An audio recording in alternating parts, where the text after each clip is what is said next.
Bom, agora vamos falar um pouquinho do que mudou em termos de conteúdo, né? O que mudou na ITIL 4 em termos de conteúdo. Então, a primeira pergunta que deve vir na sua cabeça é assim, pô, por que demorou tanto, né? A gente teve uma versão em 2007 da ITIL V3, depois teve uma revisão da versão 3 em 2011 e depois a gente ficou nesse ato aí até 2018, quando foi lançada a ITIL 4. Então a pergunta que vem é, poxa, por que demorou tanto? E a verdade é que não demorou tanto assim, né? O que acontece é que a ITIL, ela por natureza, historicamente, é um framework que espera para incorporar práticas do mercado que já foram maturadas. Então a gente sabe que essa filosofia de Lean, de Agile, DevOps, essas coisas todas já vem acontecendo há algum tempo, mas historicamente a ITIL espera esses modelos, essas metodologias estarem bem maturadas no mercado para depois serem incorporadas. E foi exatamente o que aconteceu agora em 2018, né? Toda essa visão não só de novas práticas de gestão, mas também de visão de mercado, foram incorporadas aí dentro desse novo framework. Então, é isso aí. E aí, em termos de orientação, né, qual é a principal orientação da mudança da ITIL? Aí eu acho que eu colocaria aqui três ou quatro itens. Né? O primeiro, assim, tivemos mudanças significativas na indústria. Hoje você está falando de era do acesso, economia do acesso, economia da recorrência, coisas que a gente não falava há 2, 3 anos atrás. Então a ITIL incorporou essa nova maneira que o mercado está lidando, né, com as coisas, até a questão da cocriação de valor, que é um conceito que você vai aprender no curso. Antes a ITIL falava de criação de valor, que era o provedor criando valor para o usuário final, para o cliente final. Agora ele está falando de cocriação de valor. São modelos como o do Uber, por exemplo, onde a criação do valor não vem só da empresa, ela vem dos motoristas, que não são funcionários da empresa, mas contribuem para a criação do valor. E do próprio usuário, que consome aquele serviço e consegue dar um feedback a ponto da própria plataforma filtrar melhor quais são os motoristas que vão oferecer esse serviço. Então, mudou muita coisa. Tivemos mudança significativa na tecnologia também. Então, hoje a gente fala de internet das coisas, de machine learning, de inteligência artificial, de cloud computing, que causou uma revolução absurda no meio industrial. Hoje você tem empresas startups com 2, 3 pessoas que desbancam grandes players do mercado. Por exemplo, o WhatsApp. O WhatsApp começou com 2, 3 funcionários e desbancaram o mercado de SMS. Então, a tecnologia teve uma evolução muito significativa também. A ITIL incorporou essas mudanças. Tivemos mudanças significativas nos modelos de gestão também. Então, como eu já falei, a gente hoje fala de DevOps, de Agile, de Lean, uma infinita variedade de novos modelos, novos métodos mais ágeis de se fazer as coisas. Então a ITIL também teve que se adaptar a isso e incorporou esses conhecimentos. Você vai ver muito sobre isso quando a gente falar sobre os guias orientadores, os Guiding Principles, que tem muito conceito de agilidade nesse conteúdo. E por fim, uma outra motivação aqui da mudança é a própria colaboração da comunidade de profissionais. Então, pela primeira vez, a ITIL deu voz, né, para a comunidade de profissionais dessa área no mundo todo, e não só para os arquitetos, né, os autores das literaturas anteriores, para ouvir deles o que estava faltando. Né? Então, o que precisaria ser complementado, o que teria que ter mais ou menos. Então, foi dado voz à comunidade de profissionais, então isso também foi incorporado dentro desse novo modelo. Em termos de estrutura, né, o que aconteceu?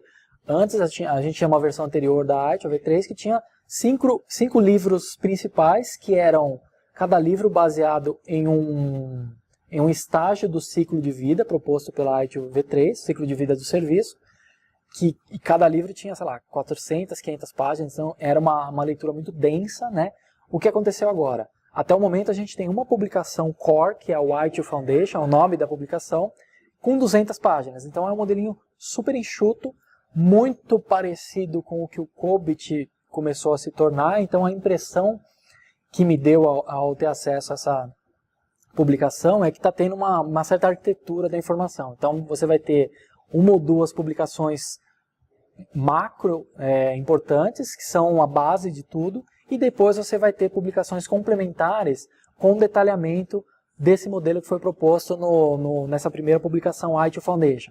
E isso é bom, porque ele dá um pouco mais de flexibilidade. Né? Na versão anterior, você queria atualizar um processo, por exemplo, de gerenciamento de mudanças, você tinha que atualizar um livro de 500 páginas. Então era muito complicado. Então agora eu acredito que você vai ter versões diferentes, muito mais versões de determinadas publicações do que de outras, e isso de maneira, falando de um ponto de vista de arquitetura, vai ficar muito mais fácil de ser controlado também, então eu estou vendo isso com bons olhos.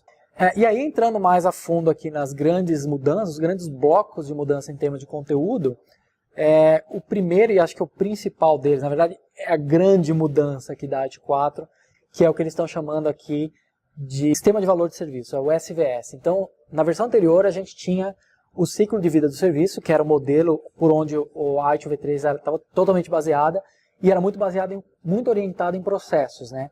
Então, essa nova abordagem, esse novo modelo proposto pela ITIL aqui no Sistema de Valor de Serviço, o SVS, ele é menos orientado ao processo e mais orientado ao valor.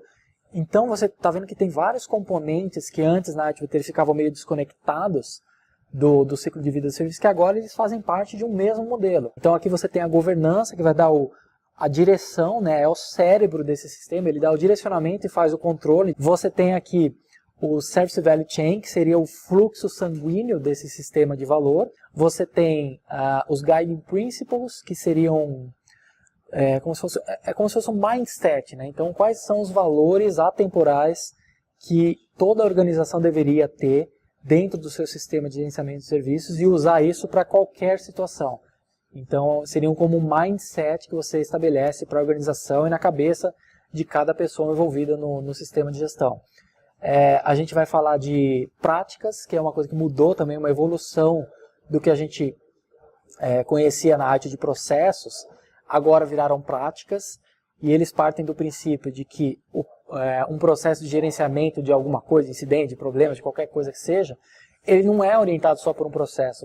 Existem estruturas hierárquicas e estruturas funcionais, estruturas organizacionais, existem processos, existem ferramentas, existem pessoas, é mais do que um processo. Então, foi uma evolução do processo que reúne outros elementos que fazem as práticas serem maneiras mais avançadas de lidar com as práticas de gerenciamento de serviços.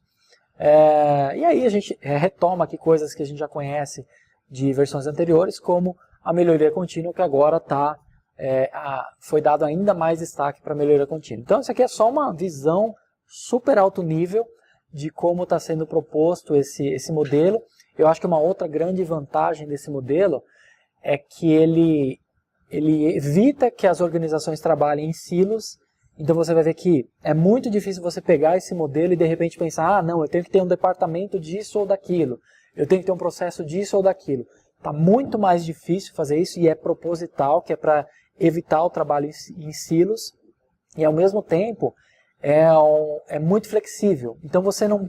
Antigamente a gente falava muito de eu preciso implementar o ITIL, fim a fim, processo, tal. Agora não, você pega esse modelo aqui e implementa o que você achar necessário, você combina os componentes da maneira que você achar mais necessário por contexto da sua organização. Mas isso aqui foi só uma visão geral mesmo, a gente vai entrar a fundo a partir do próximo módulo, quando você vai começar a entender esse modelo aí fim a fim, tá bom? Então, segura aí, vamos lá.